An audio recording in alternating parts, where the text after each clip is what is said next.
7 Backhanded Compliments. We are masters of the backhanded compliment, the flattery which is actually a form of provocation, the kings of seemingly pleasant comments which are really put-downs. We appear with that radiant and broad smile, as we then slip a stiletto knife between your ribs, with deft ease. Nobody else sees us do this. It appears to everyone else as we stand there with our full smile plastered across our faces that we are giving you a loving hug. Our outside appearance to the world and the maintenance of our facade remains intact as we slip through your defences and land a blow against you. We revel in seeing you smiling in return, your eyes lighting up with delight at our benign manner towards you, only then for you to realise the import of what we have actually said. As the metaphorical dagger pierces your skin, you realise that it is actually meant by what we have said to you. It appeared as a compliment, but in actual fact, we have told you something that will trouble you, upset you, or anger you. Your eyes narrow with confusion, and we see that look of uncertainty cross your face, as you cannot quite believe what is happening. Did you hear what we said correctly? Have you misinterpreted the comment that we made? Did we really just say that? We can see how you are torn between wanting to accept the supposed compliment and then that sinking sensation, as you realise that we have just made a barbed comment, which appeared to be a pleasant one. The look on your face is akin to the look of bewildered astonishment that one might see on a wildebeest, as it is brought to ground by a hungry lion and is eaten alive from behind. It cannot quite comprehend what is happening, and neither can you. What makes it worse is that to everyone else we appear to be smiling, hugging you, and being pleasant. You want to react. You want to push us away from you. You want to chastise us, lash out and reprimand us for what we have just said.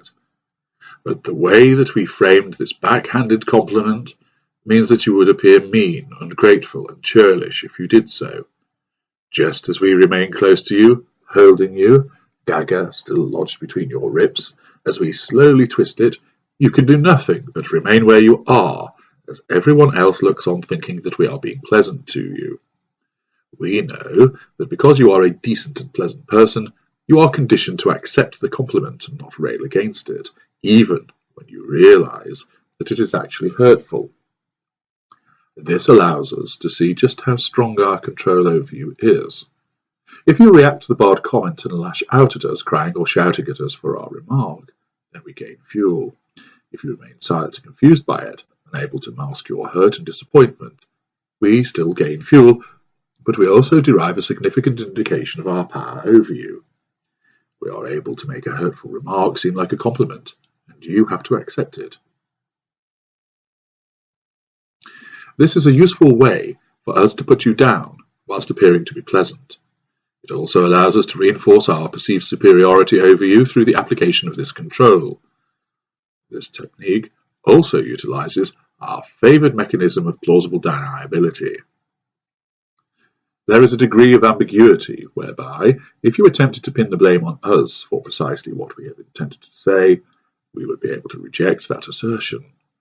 We are able to accuse you of reading too much into it, twisting our words, and overreacting. All favourite methods of rejecting you, intended to blame and of stoking the emotional fires further. We can feign hurt by stating we were paying you a compliment and you have taken it the wrong way. Again. We then want you to apologise, soothe us, and feel guilty for trying to suggest that we would do anything other than be pleasant to you. Of course, this technique, where we come with smiles as we plunge our critical knife into you, is one which we revel in deploying and is just part of our arsenal that is designed to mess with your thinking. Did we say what you thought we said? What did we really mean from that comment? Are you in fact overanalyzing it? Or should you trust your initial judgment here? All of these factors unsettle, confuse, and undermine you, eroding your confidence and clouding your judgment. It is all par the course, and entirely why we behave as smiling assassins.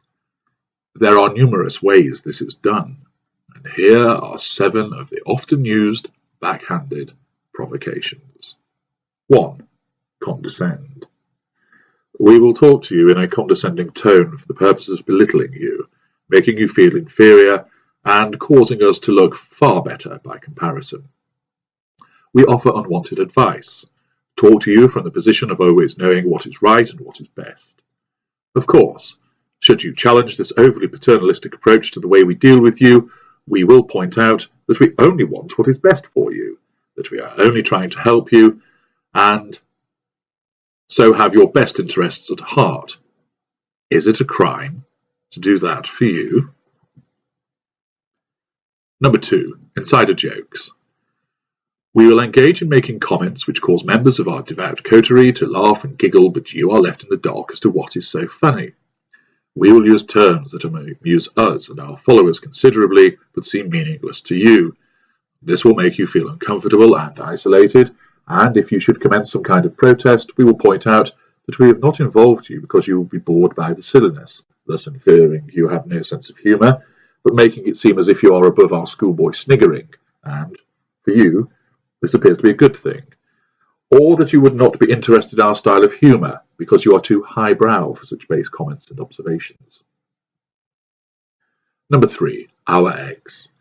We will repeatedly mention that our ex is still in love with us. Indeed, he or she still tries to contact us, and they leave messages and have telephoned us a few times.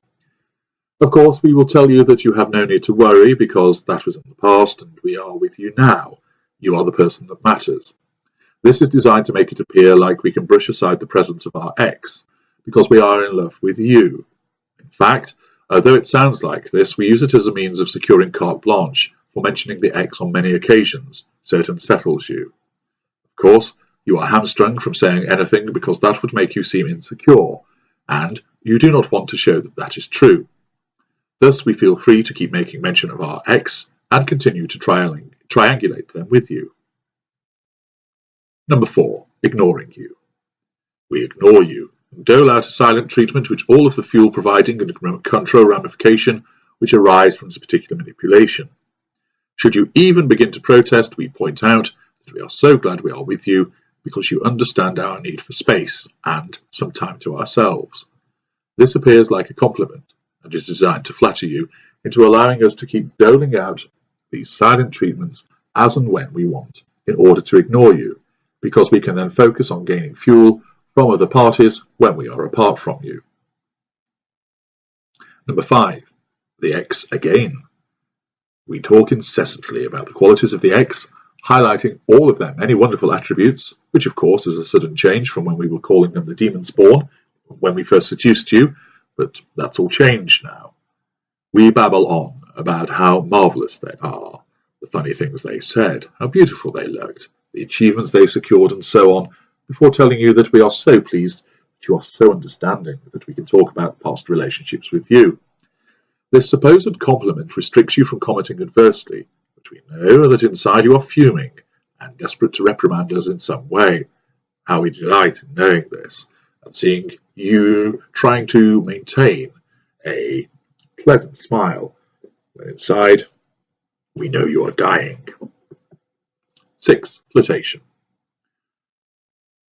We flirt shamelessly, and we know you see us doing this.